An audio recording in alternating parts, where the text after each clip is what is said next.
Pernikahan beda usia S3. Bab 002-255. Duh, sakit ya? Tanya Zia khawatir sambil berjongkok di depannya. Sebenarnya, tak terlalu sakit. Tapi kapan lagi kan? Diperhatikan gadis secantik Zia. Zia yang merasa tidak enak lalu bangkit berdiri dan berjalan menuju Wira. Om apa-apaan sih? Beraninya sama anak kecil. Lagian aku salahnya kalau Rizky nganterin aku pulang. Bicara baik-baik dong, gak perlu pakai cara kekerasan kayak gitu. Ucap gadis cantik yang baru berusia 14 tahun namun terlihat lebih tinggi dari teman-teman seusianya itu. Rupanya gen Andika serta Riani menurun sempurna pada kedua anak kembar pertama mereka ini. Jika Zidan bertubuh tegap seperti ayahnya dan berwajah jutek seperti ibunya, maka Zia hanya mengambil tinggi serta paras ibunya. Sedangkan sifat Andika sendiri tidak paham dari sifat centilnya itu. Kadang Andika kewalahan mengawasi. Andai Andika juga tahu kalau Zia sudah mengenal kata pacaran di usia segini. Om melanggar hak asasi remaja tahu gak? Protesnya lagi. Tapi seperti biasa, mau sepanjang apapun Zia mengomel dan mau sebanyak apapun Zia protes namun Wira tetap diam. Zia geram dibuatnya lalu memanyunkan bibirnya. Udahlah, sana pulang. Aku gak mau ikut om. Zia berbalik akan menghampiri Rizky yang sudah mulai bangun.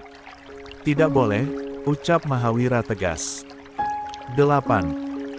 Zia yang kesal lalu menoleh lagi pada pengawal yang setia sejak lebih dari 10 tahun yang lalu bekerja untuk ayahnya itu. Zia memasang wajah menantang dengan melipat tangannya di atas dada. Kalau aku gak mau, om mau apa? Tantangnya. Rizky tersenyum karenanya jiwa berani Zia sangat dia kagumi meski pengawal ayahnya itu bertubuh tinggi dan badannya besar namun tak sedikit pun Zia gentar karenanya malah berani untuk menantangnya. Zia menarik sudut bibirnya. Menunggu apa yang akan dilakukan Mahawira. Malah ia memutar ujung rambutnya yang dicurli itu sambil menunggu jawaban dari Mahawira. Apa yang akan pengawalnya itu lakukan? Menyeretnya pulang. Menariknya. Tunggu dulu. Ada peraturan yang tidak memperbolehkan kontak fisik antara pengawal dengan putra-putri Andika, mereka hanya boleh mengawal tidak lebih dari itu. Zia merasa menang karena Mahawira sudah pasti tak akan bisa memaksanya untuk ikut pulang. Kedua netra itu beradu saling melihat. Mahawira mengambil sesuatu dari sakunya. Ternyata ponsel. Zia sudah panik karenanya. Ia menurunkan tangan yang tadi dilipat dengan angkuh di atas dada. Mau ngapain? Tanya Zia panik. Namun Mahawira tidak perlu repot-repot menjawabnya, dia lalu membuka kamera di ponsel tersebut kemudian mengarahkannya pada Zia dan juga Rizky. Zia pun terkejut karenanya. Ia segera mengambil ponsel yang ada di tangan Wira namun pria asal Sumatera Barat itu mengangkat tangannya tinggi-tinggi hingga Zia tak mampu menggapai ponselnya. Ih, sini gak? Om, kasihin sini. Om. Pinta Zia merengek berusaha menggapai tangan Mahawira yang diangkat ke atas. Sementara pandangan Wira tajam menusuk Rizky. Rizky meneguk selaivannya kasar. Sang pengawal sudah memfoto dirinya, kalau foto itu sampai ke orang tua Zia maka tamat sudah riwayatnya. Berikut juga dengan orang tuanya, siapa yang tidak mengenal Andika Dilan Rohichan. Lah bos dari ayah Rizky yang bekerja sebagai karyawan di sana, dan cerita yang beredar kalau bos mereka itu sedang dalam mood yang baik maka perusahaan aman, tapi jika moodnya memburuk, siap-siap saja satu perusahaan terkena dampaknya. Yang terbaru yang Rizky tahu, Pak Andika pernah memecat satu divisi entah karena apa, dan Rizky tidak mau kalau ayahnya dipecat hanya karena dia yang ketahuan mengantar anak si bos pulang sekolah. Maka sebelum itu terjadi Rizky lalu segera menaiki motornya. Zia. Zia yang awalnya masih fokus untuk mengambil ponsel di tangan Wira kemudian menoleh pada Rizky yang sudah berada di atas motor sport berwarna hitamnya. Lalu nampak tergesa-gesa menstarter motor. "Aku pulang duluan ya, take care," ucapnya. Motor pun berlalu melewati arah yang berlainan. Zia melongok karenanya sedangkan Wira diam-diam tersenyum tipis sambil menurunkan tangannya dan memasukkan kembali ponsel itu ke dalam saku. Amarah Zia tak terbendung, dia kemudian menatap Wira. "Om ancam dia ya?" tanya Zia kesal setengah putus asa. Wira menggelengkan kepala. Zia berteriak saking kesalnya kemudian menghentakkan kaki dan berjalan menuju parkiran. Oke, fine," gerutu putri kedua dari Andika itu sambil menenangkan nafasnya dan mengaturnya. Biarin, Om menang sekarang. Oke, kajen, gerutu si cantik itu sambil terus berjalan diikuti oleh Wira dari belakang dan mengambil jarak sekitar 1 meter. Wira hanya membuang nafasnya kasar. Putri manja keluarga Rohichan ini tidak tahu arti bahaya yang bisa 9. Saja menyerangnya pulang bersama dengan orang yang baru dia kenal selama beberapa bulan saja kemudian naik kendaraan tanpa mengenakan helm. Sungguh masa remaja yang dihabiskan dengan mencoba hal-hal baru namun bukan dengan pacaran pula dengan pria lemah yang bisa mundur hanya dengan gertakan atau mungkin bisa jadi anak laki-laki itu takut diadukan pada orang tua Zia. Mental apa itu? Lemah sekali bukan? Hah? Mahawira Laksamana menertawakannya. 10. Zia masuk ke dalam mobil Range Rover yang sudah ada saudara kembarnya Zidan. Saat Zia masuk, Zidan memasukkan ponselnya ke dalam tas setelah sebelumnya menutup chat percakapan dengan seseorang. La melihat pada adik kembarnya yang masuk dan duduk di sampingnya sambil membanting pintu mobil dan dengan kasar melempar tasnya ke bawah jok. Terlihat dengan jelas kalau saudari kembarnya itu tengah kesal dan merajuk. Sepasang saudara kembar kelahiran Pangalengan itu tak bicara. Bahkan ketika Mahawira mulai menjalankan mobil menuju kediaman Rohichan pun tak ada kata yang terucap dari keduanya. Terutama dari Zidan.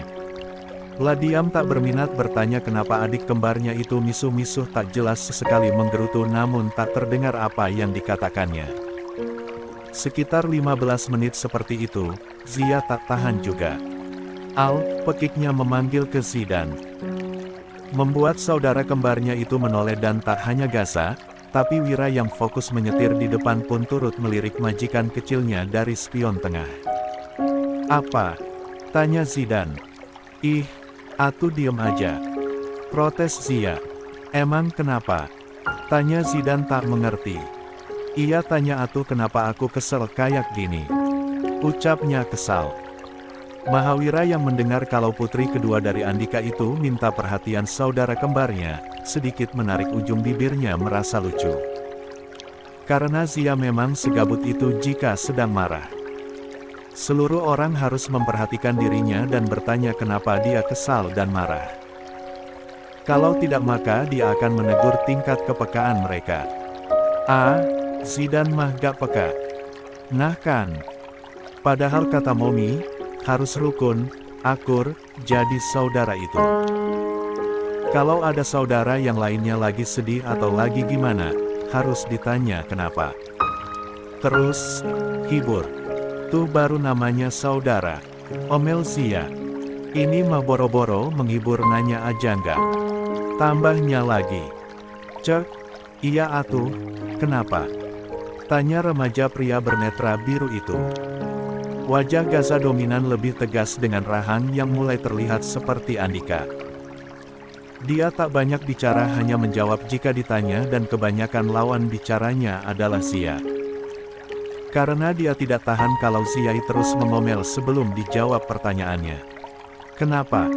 Cerita aja," ucap Zidan. "Gak, udah gak mood," ucap Zia telak.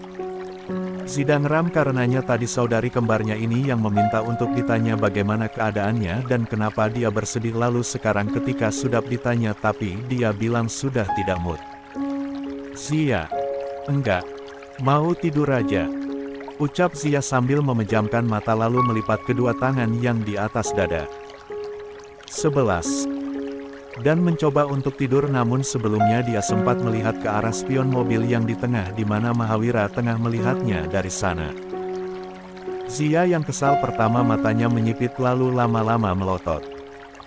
Andai yang diberi pelototan oleh si netra biru itu adalah kedua adiknya yang masih duduk di bangku TK, maka sudah dipastikan kalau kedua adiknya itu akan langsung menangis. Namun berbeda halnya dengan Mahawira Laksmana yang sudah 10 tahun ini kenyang dengan sinar laser netra biru yang percuma saja dilancarkan karena tidak akan berpengaruh padanya. Mahawira malah terkekeh dan justru hal itu yang membuat Zia makin kesal dibuatnya awas saja kalau pria itu berani mengadu pada kedua orang tuanya. "Loh, kok telat sayang?" tanya Nyonya Rumah, Cindy Rohichan ketika kedua cucu kembarnya itu pulang ke rumah. Bergantian Zidan dan Zia mencium tangan oma dan opanya. Kedua pasangan paling romantis sejak 5 dekade lebih itu, tengah duduk bersantai di kebun belakang menikmati udara sore yang tidak terlalu panas ditambah angin semilir yang menambah sejuknya. Terlihat kalau Bayu Sebastian Rohichan masih mengopi dengan ditemani oleh Bika Ambon favoritnya. Pola hidup sehat yang ditanamkan oleh keduanya sejak masih muda dengan berolahraga dan membatasi makanan serta minuman, serta hanya seperlunya saja mengkonsumsi sesuatu membuat keduanya masih terlihat bugar meski kulitnya keriput dan tenaga yang tidak sama seperti dulu. Namun masih sangat sehat untuk mulai posesif pada kedua cucu menereka yang sudah beranjak remaja dan mesti diawasi pergaulannya itu. Zia menelan selaivanya gugup, dia bingung haruskah dia mengakui apa yang sudah terjadi di sekolah tadi. Hal ini baru dilakukannya. Melanggar aturan sang ayah. Dan rasanya remaja putri ini akan berpikir ulang untuk melanggar peraturan lagi karena baru sang oma yang bertanya saja dia sudah ketar-ketir ketakutan. Apalagi kalau Momi dan dedinya yang bertanya. Mungkin dia bisa langsung pingsan. "Iya oma. Ada sedikit kesalahpahaman antar pengendara di jalan tadi. Tapi sudah diberesin sama Om Wira." Bukan Princess Elsa yang menjawab tapi Zidan. Dia tidak berbohong, memang ada kesalahpahaman antar pengendara tadi. Yang pasti Zidan sendiri tidak tahu apa jawabannya, sudah pasti kalau saudari kembarnya itu membuat masalah. "Oh, ya sudah ganti baju sana." "Yes opa." Cindy dan Bayu hanya tersenyum karenanya. Keduanya lalu berjalan masing-masing menuju ruangan mereka. Waktu terasa cepat berlalu. Rasanya baru kemarin kita hanya punya Arif dan Andika, sekarang kita sudah punya 8 cucu dan 2 cicit. Cindy tersenyum menimpali ucapan suaminya tersebut. Memang tak terasa waktu yang berjalan begitu cepat. Dulu Cindy sangat merasa kesepian jika di rumah sebesar ini mereka hanya tinggal berdua. Tapi sekarang sudah tidak lagi. Andika dan keempat anaknya serta Riani tidak diperbolehkan untuk memiliki rumah sendiri, mereka diharuskan menempati rumah ini. 12. Sedangkan keluarga besar Sarjono juga Boril, diwajibkan untuk menginap setiap malam minggu di akhir bulan di rumah ini agar kekeluargaan mereka selalu terikat. Sebelum ke kamarnya, Zia berterima kasih kepada sang kakak karena tanpa diminta pun Zidan sudah melakukan tugasnya dengan baik melindungi saudaranya. Itulah sifat remaja pendiam itu, dia tidak perlu banyak bicara dan tidak perlu banyak mengobrol, hanya tahu apa yang dia lakukan itu saja. Kali ini Zia sepertinya lolos dari interogasi kedua orang tuanya yang ternyata belum kembali dari kantor. Riani sang Momi tadi memberitahu kalau pulang dari menjemput adik-adik mereka dari TK, langsung ke kantor Andika. Berbeda dengan Zia yang lolos dari interogasi kedua orang tuanya dan sudah dipastikan kalau Wira tidak akan mengadu, lain halnya dengan putra kedua Aprilia, Azam Atana Rohichan. Jika Aprilia masih mentoleransi dengan mendiamkan putranya tersebut, maka lain halnya dengan yang dilakukan oleh Boril Fabian Rohichan. Bak pesakitan bersalah yang menanti hukumannya akan duduk manis di atas sofa dengan kedua tangan terjalin. Ia menunduk setelah diberi siraman rohani oleh sang papa yang masih terlihat tampan di usianya yang ke-55 tahun itu. Boril masih tetap sama seperti yang dulu, profesinya sebagai seorang pengusaha yang harus aktif dan juga masih mengisi program SHOME yang membuatnya rajin berolahraga serta mengikuti pola hidup sehat ala orang tuanya sehingga dia tetap bugar dan hanya nampak beberapa helai uban di rambut serta jenggotnya saja. Papa sudah putuskan untuk mencabut seluruh fasilitas kamu dan juga menarik kartu ATM kamu, ucap Boril tidak bersuara keras namun cukup untuk membuat Azam menunduk patuh. Boril duduk dengan Aprilia di sampingnya sambil menggendong Evelyn Rohichan, putri bungsu mereka yang baru berusia 2 tahun setelah sebelumnya tadi Aprilia jemput dari rumah Cindy. Mendengar jika kartu ATM-nya juga akan diambil oleh Boril, Aprilia kemudian bertanya pada suaminya. "Atem juga?" tanya si netra abu yang kecantikannya makin terpancar di usia matang ini. "Ya, Atem juga," ucap Boril tegas. "Terus jajannya?" "Kasih uang jajanan harian sama kayak anak-anak yang lain, 30.000 sehari." Netra abu itu membola. "Ayolah, uang itu sangat kecil bagi putranya yang terbiasa dengan semua serba berkecukupan." Namun, jika Boril sudah mengeluarkan keputusan maka Aprilia bisa apa? Dia hanya bisa memandang kasihan pada sang putra, namun memang ini semoga menjadi efek jera agar Azam tidak lagi-lagi berpikir untuk ikut balap liar yang bisa membahayakan jiwanya. 30.000, Mas?" tanya Aprilia pelan ketika sudah masuk ke kamar mereka. "Iya," jawab Boril sambil melepas dasinya kemudian juga jas dan kemejanya. Ia baru saja pulang dari kantor dan akan segera membersihkan diri. Aprilia menaruh baby Evelyn dalam box bayinya. Batita mungil yang pulas tertidur itu selalu membuat Aprilia tersenyum jika melihat wajahnya. Jika Azam dan Ziko mirip dengan parasnya hingga netra mereka pun sama, maka If berbeda lagi. La lebih mirip Boril. Kulitnya putih bersih. Hidungnya mancung, netranya hitam kecoklatan dengan rambut hitam legam. Membuat Stella selalu merasa senang karena akhirnya punya adik perempuan. Seorang, Boru Rohichan, yang mirip dirinya. Aprilia melepaskan perhatian dari sang putri yang pulas untuk kemudian membantu suaminya mengambil pakaian ganti di walk-in closet. "Apa gak terlalu sedikit?" Aprilia mengambil sebuah kaos putih polo dengan celana kanvas pendek untuk ganti suaminya. "Banyak itu. Abang diskorskan. Bisa dikumpulin sampai 1 minggu buat bekal minggu depan," jawab Boril ketus. Menyampirkan handuk ke bagian pinggangnya. Bersiap pergi ke kamar mandi. Namun sepasang tangan melingkari perutnya. Aprilia sering bermanja seperti ini. Mereka sudah menikah selama 15 tahun. Boril merasakan perubahan pada istrinya. Bukan fisik. Wajah dan tubuhnya tak banyak berubah. La tetap cantik sesuai namanya, Aprilia Ayu. La awet muda meski sudah melahirkan 3 orang anak. Tubuhnya tetap langsing. Perubahan itu Boril rasakan dari sifatnya. Aprilia semakin manja setelah melahirkan putri bungsu mereka, Evelyn Rohichan. Ia lahir di Milan, Italia. Tempat yang sengaja dipilih oleh mereka sesuai dengan tanah kelahiran Aprilia. "Tapi motornya jangan disita ya Mas. Kasihan kalau naik angkot. Jalan sampai ke gang depan aja butuh waktu 15 menit. Kan capek." Boril merasakan pipi Aprilia bersandar di punggungnya. Ia tersenyum. Aprilia selalu merajuk dengan caranya. Ia memiliki hati yang lembut.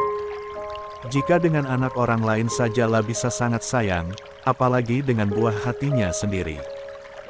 Boril berpikir sebentar. Bermaksud menggoda sang istri. Kalau masih dikasih motor, nanti ikutan balap liar lagi. Biarin aja. Jalan kaki kan sehat.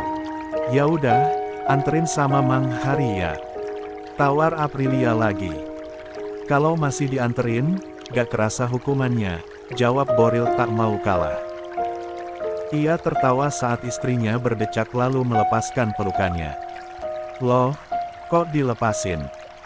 Berarti sayang kemasnya cuma sebatas ada maunya nih. Tanya Boril ketika membalikan tubuh dan melihat sang istri benar-benar tengah merajuk. Meski sedang kesal, Aprilia tak menolak saat Boril meraih pinggangnya untuk mendekatkan jarak mereka.